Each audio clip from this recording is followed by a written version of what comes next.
is that you have each parasite genome has some severe, or upsay, whatever you want to call it, some severe VAR genes, and these are expressed early in young hosts, and maybe it's causing this kind of epidemiological pattern. And then you have the rest of the genomes, and these can be overlapping because they're not under strong immune selection, and they're causing mild disease in older hosts. The question now is, how on earth do you define the R naught of something that is behaving differently in different hosts? And I don't know how you do this, but this is something that I'm trying to work on. Because basically the flexible phenotype allows the pathogen to optimize different sets of evolutionary functions to do with transmission and virulence.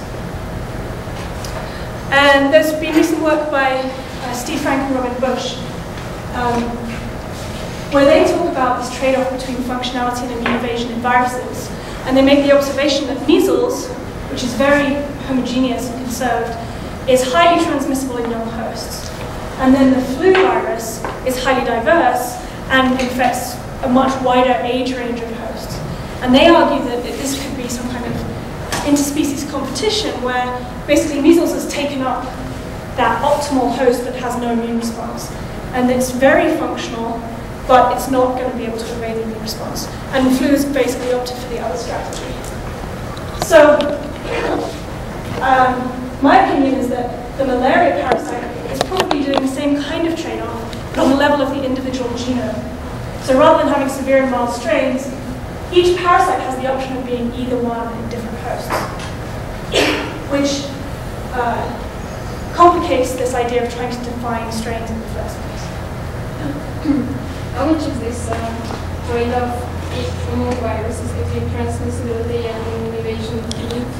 Or is it more like anecdotal? Well, it's not, it's functionality, right? So, do you have any principal argument on why this trade-off should exist? Yeah, so there's lots of arguments to do with binding, right? So, the sort of state space of protein structure that will bind things optimally. So for the measles virus, for example, it's clear that it's pretty much optimized for binding certain host receptors, and that it's specific enough that you can't really mess around with the amino acids by mutation or whatever, and it will retain any functionality. So the functionality is there. The immune evasion is more. It's an epidemiological observation. And you can do measurements, you can do immune measurements, right?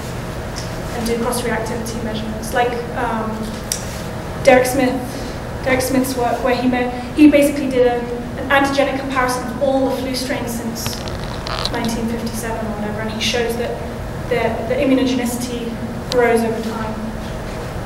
So you can come up with surrogate measures, but a lot of the work is purely theoretical.